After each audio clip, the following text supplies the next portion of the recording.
the majority of the videos that I've watched, guys will just put the leads on the board and just let it burn, and they just take whatever they get. Me, I gotta have some control. I want to try to steer it where I want it to go, or get certain patterns that I want. So I've been monkeying with this, and I figured some things out, and I just want to share what I have figured out. It's like I tell the guys at the Woodturners Club, for everything that we do, there's at least 6 different ways to do it. So I'm not saying any of this is right and wrong, but this is things I have figured out that work for me. You'll notice I've got this piece of wood wet already. That's because one of the things I have figured out is that the amount of time you let this electrolyte solution soak into the wood makes a difference on how it burns. So if you get impatient and start too soon, you won't get the results you want. But I got to back up a little bit, because these are experiments that I've done. And the first thing that I saw was people were using different substances for electrolyte solution. Wood doesn't conduct electricity very well unless it's wet. And if you just get it wet, it still doesn't conduct very well. But if you add something to the water and soak it in, then it conducts really well. And I just went through the house and grabbed up things that I happen to have sitting around. Most of the videos I've watched, they're using baking soda. So I tried that, of course, and here are some borax. For some reason we had that under a cabinet. Boric acid. I had some oxalic acid, lemon juice, whatever I could find. These were all soaked the same amount of time, used the same burner, and all that. So there is a direct comparison here. I think I did control all the other variables except the electrolyte solution. But what you'll see was that the baking soda is much more conducive to the burns than any of these other substances. But also, this plywood has 2 different plies on it. It's got this white side, one species of wood, red side, different species of wood, different burn patterns. So that's another variable now, is the wood type. So on here, I repeated the studies or tests with the different electrolyte solutions on different species of wood. So there's pine, and that's oak, and this is cherry. And if you know much about woods, these are radically different kinds of woods, real different properties to them. Universally, we still come back to baking soda. It gives the most detailed pattern, most easily controlled. Some of these others just had so much resistance that it wouldn't even burn through the wood. It just would arc over the surface, and that's why you get these kinds of burns here. But one of the things I found in testing the different species of wood was that the current seems to conduct better with the grain rather than cross grain. And you see it most pronounced like in the oak here. This is an open grain wood or ring porous wood. When you put the solution on there, it soaks in differently in some areas than in others. So it doesn't soak up or get wet evenly across the grain. And you can see the pattern here where it wants to go with the grain. And if you look at the plywood down here, I'll show it to you from a distance. Even though this is a veneer, can you tell which direction the grain is running? You see the lines like this, because it just naturally follows the grain. That's the nature of wood. That's what wood does in the plants, is it conducts moisture up and down a series of straws. So it's only naturally going to draw in that moisture and be more conductive on the side with the grain rather than cross grain. And then another variable is the type of burner that we use. Oh, I talked a little bit about the timing. This is actually a twofold test here, but I let this is baking soda only, so is this. I used different burners on each of them, but this was the pattern I got when I let it soak in for 5 minutes, then 10, 15, and 20.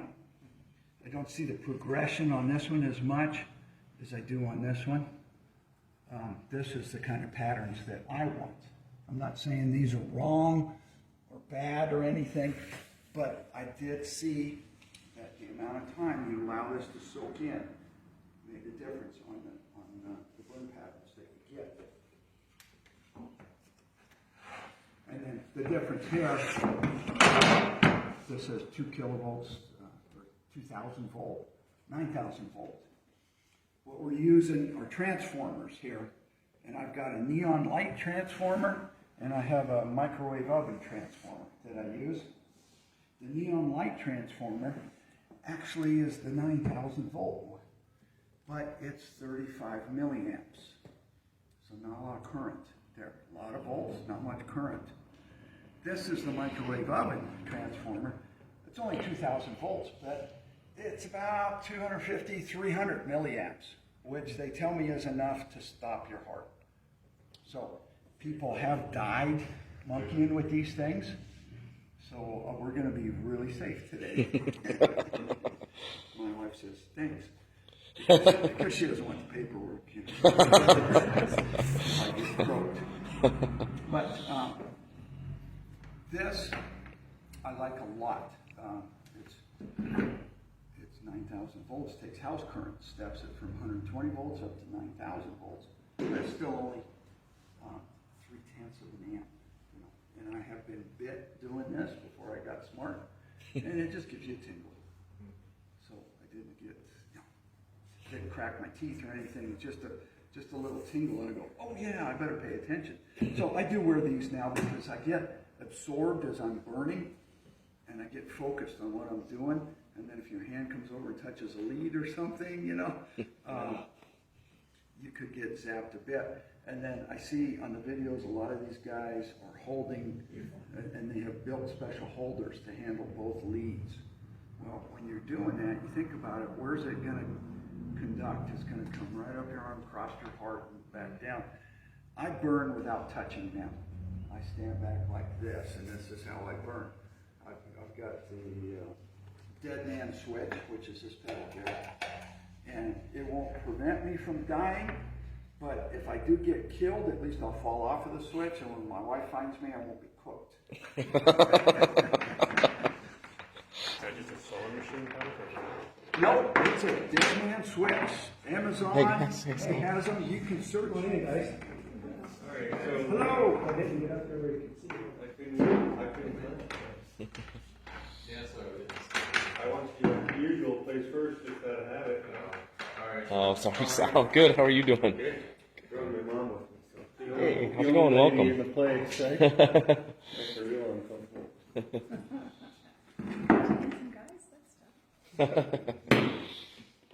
So I'm just getting ready to burn. All you guys missed was the history of the experiments that I've done. But we talked about different electrolyte solutions because wood won't conduct electricity unless you get it wet. And if you get it wet with baking soda water, it conducts electricity really well. And then we've got 2 different transformers that we're using here today. This one comes from neon lights. This one comes from a microwave oven. There are videos on which wires to cut and which ones to keep, how to wire that up. It's really not complicated. You don't need to be an electrician to do that. And in a lot of the videos that I've seen, the guys will wet their wood like this, and then they will take a little finishing nail and tap it in, and then they hook their alligator clips to that nail. And when they turn on the electricity, it burns out from the nail. To me, that's not enough control. I need to move it around. And we'll see why here more in a minute. But this is a long, continuous burn from one end to the other. And if I had burned that continuously all the way down, up here where the nail was,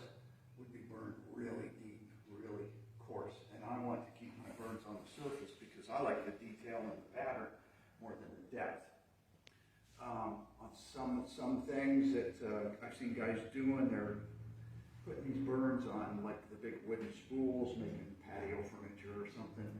And when you use the microwave oven transformer, it burns deep. It'll burn a quarter of an inch deep. But that's not what I'm after. So what I have to do is move the leads more frequently. So as the burn starts to progress across here, if I had my lead sitting here and it was burning out here in a fan shape, you tend to watch that flaming front. That's the fascinating part. But as it's progressing across here, you got to remember it's been burning the whole time back here, and that gets really deep. So by moving the lead, I can keep my burns shallow. I don't need that depth. I need to get a couple of clamps here. I knew there'd be something. Yeah. Not something I would have thought about. Have any of you guys done this or seen videos? I've seen a couple videos. I'm making the assumption you already have seen this stuff work. No, not in person, no. On video. Absolutely. Yeah, on video. My wife wouldn't let me play with electricity like this to try to make my own. She doesn't trust me. Yeah, we missed what Harold said right before you came in. Got this dead man switch here. And so that if I do get killed doing this, at least I'll fall off the switch and I won't be cooked, which you find Great. I've heard that we smell like fried chicken. But, she really likes fried chicken, and I don't want to. I'm so glad I brought my mom.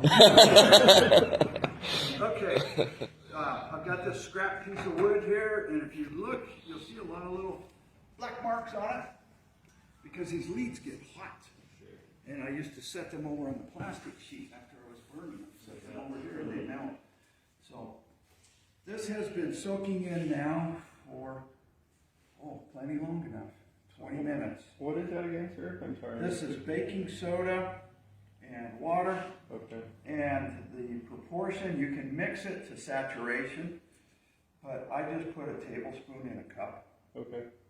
And I usually heat the water in a microwave just to warm it up, just because it dissolves faster. Sure. But you could do it cold too. Okay.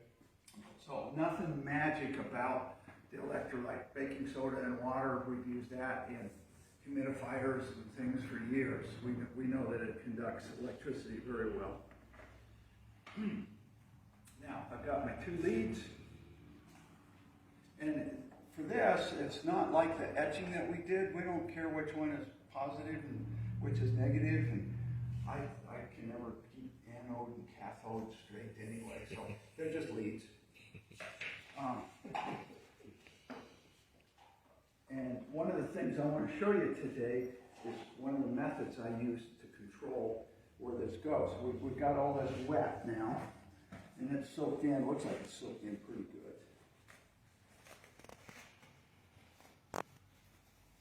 But if I tried to burn right now with this wet surface, I doubt that anything would happen.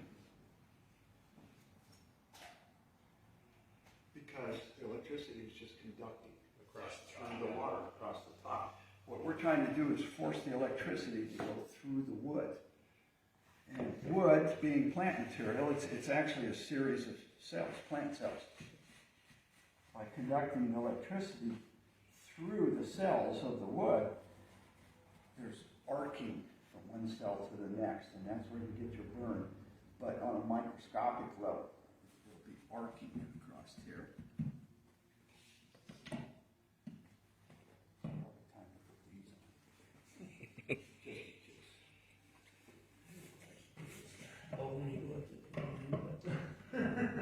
Okay.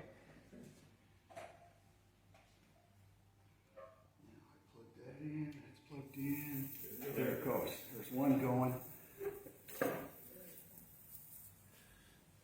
So it was conducting to a point, but as the electricity is moving through these cells, it's warming up and drying that wood. When it reaches the right dryness, then it starts arcing and burning. So what we're seeing here is one going the other way. They usually will try to burn together, but it's following the path of least resistance. There's some knots in there that complicates things a lot. So now we see that this burned out one direction for a while, and then it stopped, and now it's burning the other direction because it got up to a crack in the wood or someplace that would not conduct. So now it's following a different path. But the whole time that I've had this pedal down, you see the red line in here? That has been burning continuous, so that's getting deeper and deeper and deeper. So what I usually do is I'll get off the dead man switch and move my leads out here because that channel that was burning in there is deep enough for me. So I chase the thing around as we go. One of the things you need to watch for, I need to go get my little electricity proof pointer here. Smells good. That smells good. For some reason, burning wood makes me hungry.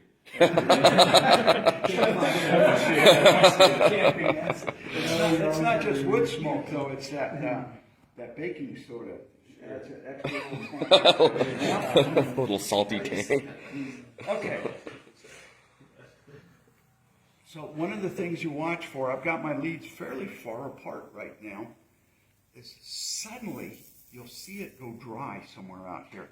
And then it starts to arc through that and burns out in the middle of the field. Let's see if I'll use examples.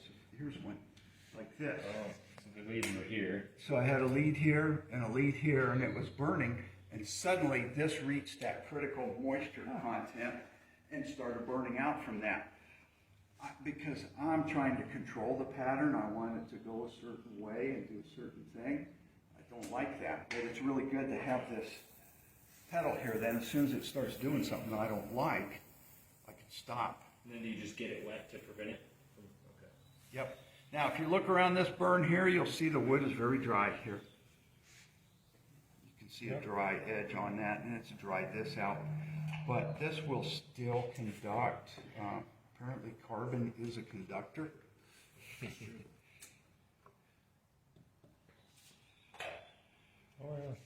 So it'll go right through because there's enough carbon in there. But I do that on purpose for some of my things to connect all of them because I burn it in stages. I burn this stage, burn this stage, burn this stage. Then I come back and connect them all so that they all have a common trunk because one of the things I'm trying to achieve here is a tree, basically. Tree branches. That's what I like about it. You could argue that this looks like lightning bolts too, but I usually end up doing tree shapes. And the tree has to have a continuous trunk. Yeah, lightning hitting a tree. So if you didn't have your dead man pedal right now and those touched, it would have been a spark, right? Yeah. Now this is not bad here. Yeah. Okay. But you've probably seen that in science shows and stuff. There's a name for it. They had two rods that came up in a V, and it would come up here and then break. Right. Get wider and wider. Yeah. Yeah. That's not bad. Okay, so this was neon light transformer. Okay? Now we're going to switch over to the microwave oven transformer. Yeah, now I'm using copper, but you could just use iron. Okay. That works fine. I'm going to unplug, replug here. Because what I found in my experiments, Does this one not this have a switch sucker or is a plug? pretty exciting. This is and hard to control. Okay.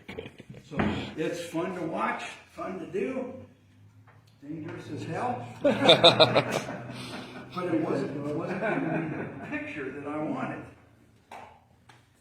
Should have probably plugged it in last. Have you seen any, does it affect how sharp the nails are and such? No. In fact, I just cleaned these off. They were getting really full of carbon and stuff. Didn't make any difference.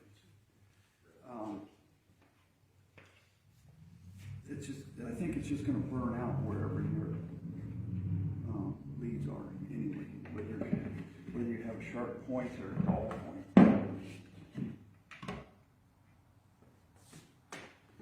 These wires, if you're going to make one of these yourself, these wires are spark plug wires. They're made to take this kind of current. Okay. Spark plug wires can take up to 10,000 volts. Because if you did this with 14 gauge stranded or something, it would melt. They would, yeah. Well, it just would quit working. There might be a bit of a fireworks show first, but it just quit working. Okay.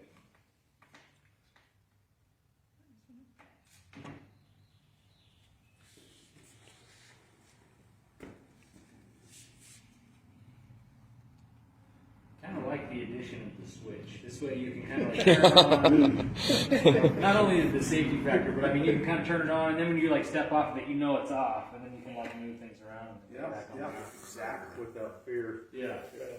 So it starts burning immediately. The burning is more aggressive. It is. There you saw one erupt out in the middle. You see it dry up right here? You get my pointer. Yeah. You see the dry path here? So it's time to re-wet all of this.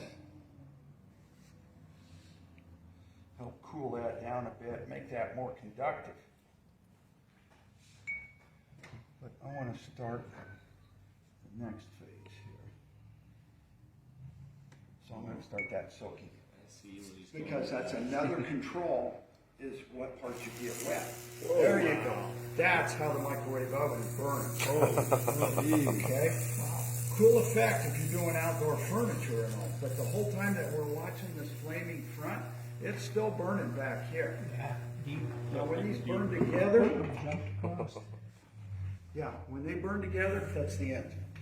You won't get any more growth after that. This is gonna fall. That's all it's gonna do now is burn that channel out. Okay, right. That's a good sound.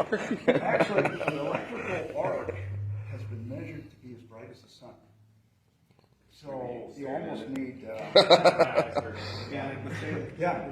Oh, wow, man, I can see it.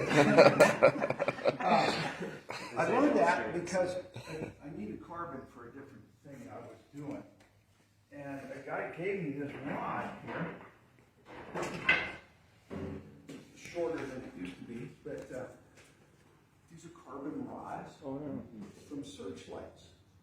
And the military, remember in World War II when they had the bombing raids and all, and they had the searchlights out, lighting up the planes so you could shoot at them. They were carbon rods, had two rods in here with an electrical arc across it. And that arc was bright as the sun. They put a big parabolic reflector on it. Sure. Yeah, that's how they worked. That was electricity. Probably But a little these higher rods are voltage than long yours. because the carbon got used up because it was arcing across. It ate these rods, and you had to constantly slide them in farther and Kind farther. of like feeding the fire. Yeah. So it gets pretty bright anyway. I can almost see this now. I was reading about that, and that's where I learned that electrical arcs are as bright as the sun. That's why you can't look at welders too. Right. Same thing. Have you ever heard of anybody maybe putting a potentiometer or something back down? That's what I was wondering. Thank you. That's the next step. Nice. It's not I was wondering called that a same thing. potentiometer here, it's called a variac. Because what we're going to vary is the input current into this. See, when I was turning this on, it's either on or off. That's it. Right. I got no control. With this thing, I can control the voltage input into this. And that was a huge That's what they are on welders too epiphany here. for me. Right. Yeah, center control. In fact, Still have some unburned areas here. So let's see. I'm going to put this into the dead man switch. And then plug my transformer into the outputs here. Turn this electrolyte off here. I love the science that goes into this. Like, the kind of the junction where like science and art meet. That's cool. Pretty cool. That makes just that's really cool. Yeah. My mom wants to know if you're wearing rubber-soled shoes. Well, once I'm on, right? Okay. Let me put this back on here. Now, when I hit the pedal, nothing's happening. Because I've got to turn down to 5 voltage. As I turn the voltage up, I think it's off right there. Yeah, there you go.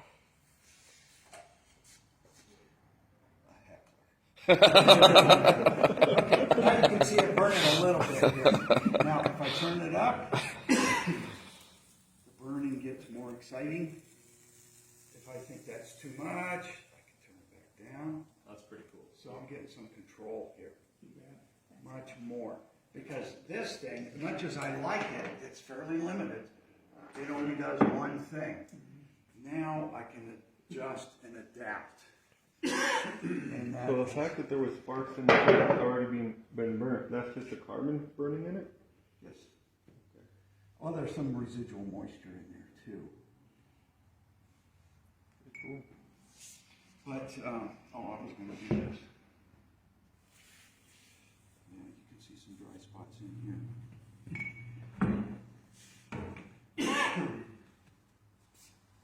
So I'm still blotting the surface because I don't want water standing on the surface. Turn this down. And then I can just slowly bring it up until it starts burning the way that I want it to burn. So this is in between, because we saw with no variac on here, this thing was hard to control. It was kind of fun and exciting, but I don't want to do that to my kitchen table. It's just too much. And then if I was trying to use this thing, I would be here forever and just have this little tiny be burnt. This is giving me more what I want. But understand, right now we're working with pine too. If I was on a diffuse forest wood like cherry or poplar or something, I get much better burns. Yeah, this is choke cherry, really good wood. This is buckeye, probably the suckiest wood I've ever worked with. I just hate the stuff. It's rotten, it's full of cracks, it's got punky spots in there, and those will all give you trouble. And then we've got plywoods here that are like birch on one side, mahogany on the other. Have you tried Russian olive? I have not, because Russian olive is similar to oak. It's a ring porous wood or an open grained wood, and I expect it to just follow the Straight line. the grain. Have you tried something really hard, like Osage orange or something like that? I haven't, no.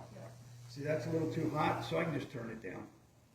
See that? That's pretty nice. That's pretty nice. Now, I keep setting my pointer down, but you see this channel here?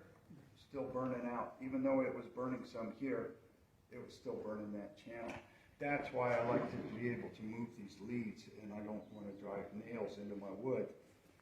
But I can move it around, and then if I want to encourage it to burn more in a certain direction, see, I'm starting to steer it. Yeah. And that's how you're able to get it to go just around the rim, for example. That was done by only wetting the part that I wanted to burn. And that's where we get into But the I'm steering this now towards me. Now it's done. Oh, cool. When Okay. It connected, flamed up right when it kind of So connected. it was trying to burn up this way, but by moving the leads around, I get into different parts of the wood. And they'll always try to burn together. So the next control that we have here, I need to cut a piece of towel here, make a sponge. This is how to burn in one direction only. Everything up till now, we've had 2 leads on there, and they both burn at the same time. Just wondering about like. Now I want one lead, and I want it to burn the way that I want it to burn. Since we're looking for tree shapes, branches and all, well, trees don't start in space and burn down to the ground. I probably should have had that wet longer. Maybe I'll try it on this one. So I only want one lead to burn, And the other lead is sitting on this wet sponge, and it won't burn out from that sponge.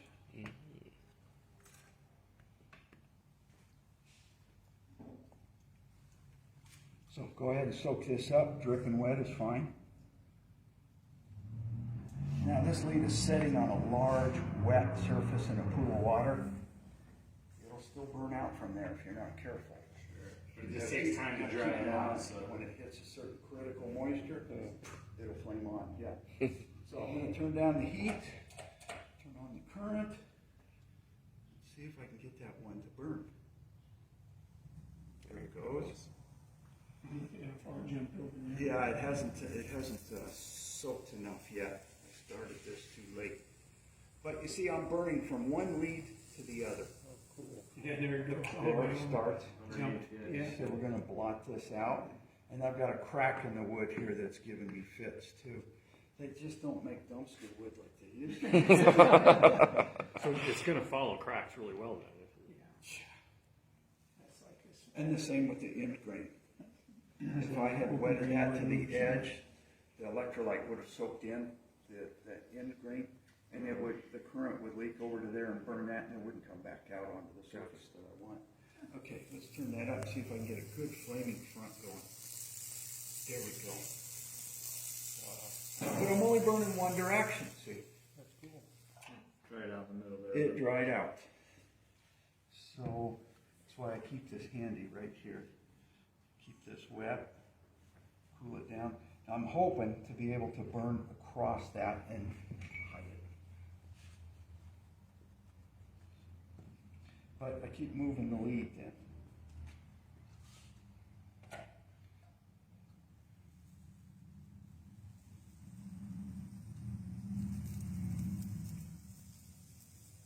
So the main stem that's behind me wasn't getting burned as much. It's still getting burned some. So you see why I gotta wear the gloves, even though I'm not touching it, or I think I'm not touching it. It's easy to get confused here. Between the paper towel and the sponge and moving the leads and running this thing, it's a lot better for me to just keep my gloves on.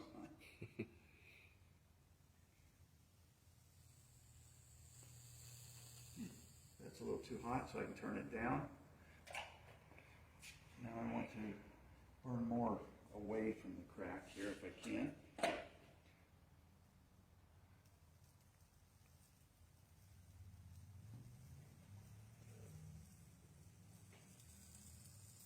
we go. Now I turn it up, build a bigger flaming front if I want. This piece of wood is not cooperating. I wanted to develop a large flaming front on this and maintain that flaming front. That seems to be where I get the best patterns.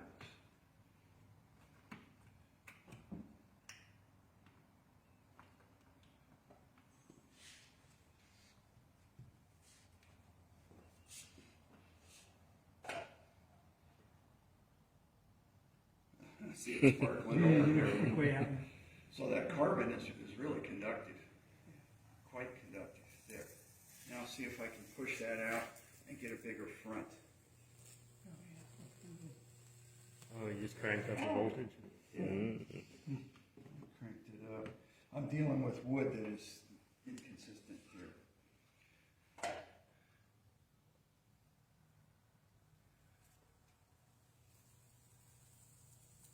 Bring you down a piece of chestnut. It'd be worse than this if you ever. I've got a piece of poplar here and I'm trying not to use it because I like it so much. I don't want to just wreck it. Okay, so to review, we're using electrolyte solution to make our wood conduct electricity where it normally doesn't. We're using different burners here that have different voltages and amperages to give us different effects. And we're letting the electrolyte solution soak in for a certain amount of time to give us our best patterns. And we've seen that the type of wood makes a difference. And now we're starting to steer it by selectively wetting the wood. That was going to be a big W on there, but that piece of wood wouldn't take it. It's just all lead. But yeah, if I should be able to burn a W across a piece of wood by just getting the W part wet. And then I can burn all that in one direction by putting one of the leads on sponge. And the other will burn to it. Cool. I did one, it's sold, but it was a scenery shot. And the piece of wood that I had a little knot in it that would have been up in the sky. Well, I set a washer over that, put one of the leads on it, sitting in a puddle. And then with the other lead, I burned into that from all sides. So you had all these wires and branches and stuff coming in and formed a circle around this knot. Then I dyed it red, turned the whole thing into this fiery sunset kind of a picture. And then I took a very fine brush with some India ink, and I burned this elliptical shape in the middle of it, like this. It's the Eye of Sauron. That's the coolest thing. That's cool. I had this big landscape with all these thorny brush and stuff, and then off in the horizon out here, way out here, was the Eye of Sauron sitting out there. That's awesome. One guy looked at it and he says, "Oh, I've got to have that. That's cool." So there's lots of different things you can do. There's a guy on the videos who was doing this kind of stuff. He does a lot of coloring, and he uses water-based aniline dyes. This is just a practice piece that I did. I was just playing with it here. But I did a whole set of TV trays with this kind of a effect on it. Yeah. What kind of wood is that? I think these are Walmart TV trays. I pick up TV trays at yard sales and stuff all the time and recondition them and release them into the wild. But I was just playing with the coloring and stuff. This wood, I think, is a type of beech. Okay. I found it to be fantastic for burning. It's fantastic for dyeing. It's great for staining because it's very consistent wood. Yeah. And if you know about these types of TV trays, they're usually a bunch of smaller boards all laminated together. Well, this burns right across it. You usually don't have any trouble with those glue joints at all. It just ignores those and farts right over it. If they add some sort of like polish or something on it first, you have to sand that off first, right, before you work on it? I'll strip them down to bare wood. Yeah, okay. And then I do my burning, and that's going to raise the grain because you're putting water on wood. It's going to raise the grain. I got to slick that off, and then I'll put a sealer on this because the last thing that I do is use that pour-on resin and coat the whole thing. And I found if I just put the pour-on resin on, that the end grain sucks it all up, and parts of the burns will suck it up.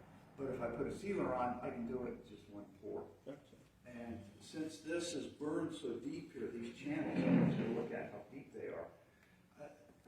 If I just sprayed this with polyurethane or something and try to use it as a TV tray, this is not going to come clean very well. Right. But use that pour-on finish, it'll fill all those. And make This it all doesn't have the one pour-on smooth. on it, right? What's that? This doesn't have the pour-on finish on it. No. Yeah, so these are so great. Right. The TV trays that I did, I used to pour-on finish after I sealed it. Sure. And that pour-on finish will go ahead and self-level, so it'll fill all of these grooves. But I brought this out just to mainly show you the depth of the grooves that it burns in here. Hey, Harold. Do you dye those before or after you burn it? After. And then one of the online viewers was wondering if it makes a difference if you fine sand the surface first, or do you have any idea? Have you tried it? As far as the electrolyte soaking in, Yeah, or just like what it would turn out like. I think. maybe if you were on a really hard wood, like a maple or something, you might actually burnish that surface, and then that would inhibit the electrolyte soaking in. I usually sand these down to about 120 grit, which is still fairly coarse, because I want it to soak in. Sure. Plus, I know I'm going to have to sand again afterwards anyway. And that's the last thing I wanted to show you on here. This will show it here, I hope. Was that the baking soda reacts with some woods and discolors the woods. And you see it more in certain species than others. Aspen is terrible. I don't know why, it has a different chemical makeup or something. But this pine, you'll see, is also discolored. You see all of this right here. So we use oxalic acid. This is wood bleach. And I mix it the same proportions as the electrolyte. Put a tablespoon in a cup of water. Because it's not really about the strength of the solution, it's about the moles. So the moles of oxalic acid will react with whatever this is and bleach it out. But I found that several applications are usually needed because we did soak that electrolyte in for 15-20 minutes and then we burned it, probably drove some of that in deeper. You watch, it's probably not going to work on this one, but usually it starts to bleach right away. And in fact, after you've bleached this 2 or 3 coats, your wood will look bleached. It starts to lighten it up. Whatever species it is, it looks bleached. That's what it's supposed to do. But it's only skin deep, so you can sand that real lightly. And when you put your finish on, you get the wet look, you don't even see it. So the bleach does not detract, but I think it's really important for neutralizing the discoloration you get from the baking soda. Yes. Do you only notice that discoloration with baking soda when you were trying these other ones? So you didn't get any discoloration? I haven't gone that far with them. I just tried them to see if they were going to burn the way I didn't, and they didn't pass that test, so I didn't go any farther. Sure. But what I end up doing with the burns that I do is I'll dry the wood, because I think as the wood dries, the moisture wicks up to the surface and carries that baking soda up to the surface. Then I can slick that off and bleach it. Whereas if I did it while it was wet, that baking soda has already soaked in, those wood fibers are already soaked. It's not going to go in there very much. You see it kind of reacting here with the baking soda. You see the foam coming out? Yeah. But that's just on the surface. A little bit of, Yeah, now you're starting to see, it took a few minutes here. But you can see that this gray, smoky haze here is starting to fade. I would probably do 2 or 3 applications here, drying between each one, so that moisture will bring all those chemicals up to the surface where they can be neutralized. One thing I forgot to mention then was that after you've done your burns, I'm going to need help with this. If you could help by just pouring a trickle of water on this wood as I scrub it. some of this. Just run it up here so that it runs down across. Sure. Now I'm going to clean the carbon out of these burns so that we can see the detail in them better.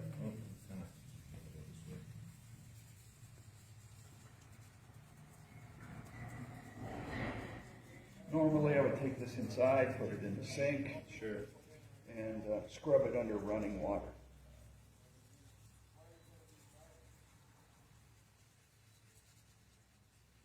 This is exactly what toothbrushes are made for. It's for getting the carbon out of your Lichtenberg figures. Yeah. I've heard you can also use them for other things. But okay.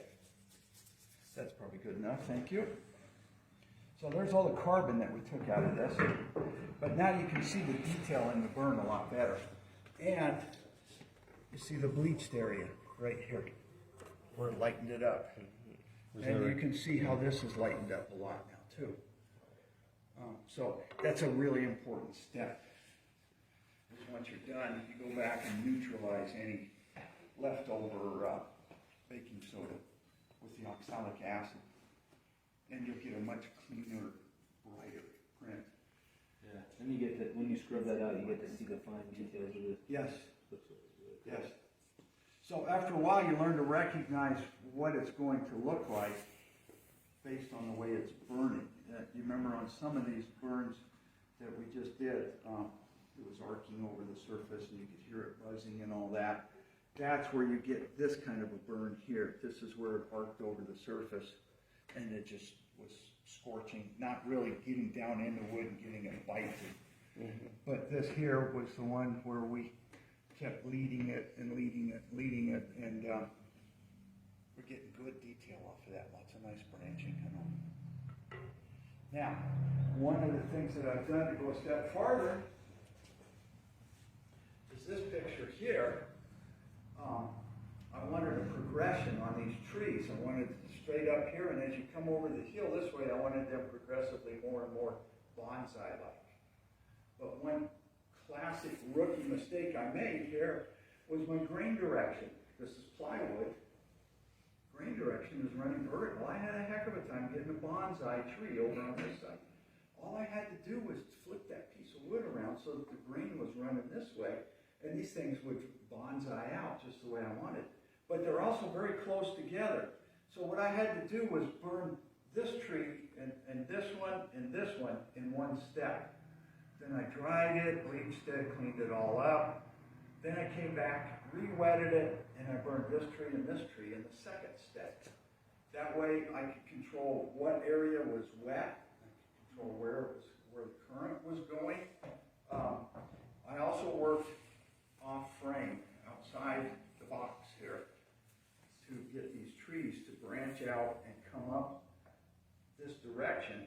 One of my leads was clear out here sitting on a sponge. My other lead was in here controlling the branches, and trying to steer it this way and this way.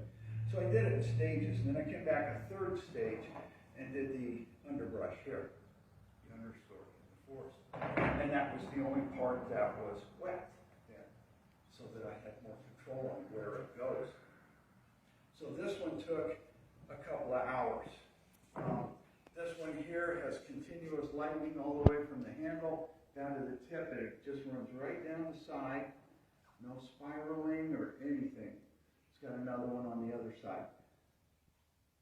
So I did all this in one step, laying it like this and just getting this wet. And I had a sponge under one lead, the other lead was probably an inch away, and just kept working my way down, so that all of the branches here are all going one direction. Then after that was dry, I could turn it over and burn this side. Same thing. So I started up here and just burned it in stages all the way down. Now this one, like I said, this is buckeye, which is horrible wood to work with. But I wanted to keep the burns inside of a frame here. So you see that the burn does not come out to the edge of the plate. Well, I put a sealer on the wood first. Just held the rag on here while it's on the lathe, and I just sealed this band and sealed this band here. Then when I wetted it, well, I sealed the rest of the wood too, so there wouldn't be any surprises. But then when I wetted it, I just wetted this part here, and that gave me one control. It would only burn in here. But this forms a continuous circle all one direction. Electricity does not burn in circles. So it's a series of short pieces, short segments, and just kept chasing it and chasing it. And by having my sponge under one lead and the other lead here, I could burn up to the sponge. Then I moved the sponge up to here and burned up to the sponge again. But the sponge was actually wetting the wood as I went. And I just kept coming around, and I did not make connection until the very end, and I still had to wait for this to dry, because when I got up here, the electricity kept wanting to go back around, follow that carbon path. Sure. So I needed to dry that out enough that this was the least resistance, was that last segment. Then once I got it all put in, then I came back with both leads and just connected in here, and trying to hook all the branches so it has a continuous vine, a main trunk that goes all the way around. So it looks like a lot of fun, but it can be a lot of work too. But still fun stuff. I have not tried it in wet wood. Somebody asked me about green wood once, and I'm thinking that would not work because all of the wood is wet, and that the electricity can find so many different paths that you probably wouldn't get the effect you want, and you certainly wouldn't have any control over where it goes.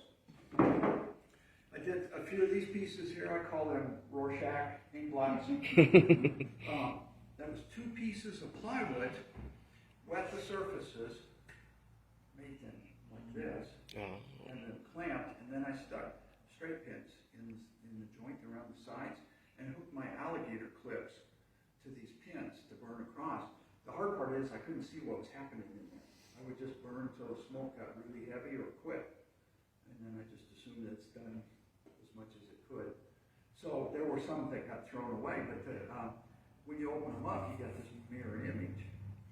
But you can open them this way, or you could open them this way, or you could open them like this, or like this, get different patterns each way. So that was kind of fun to play with that.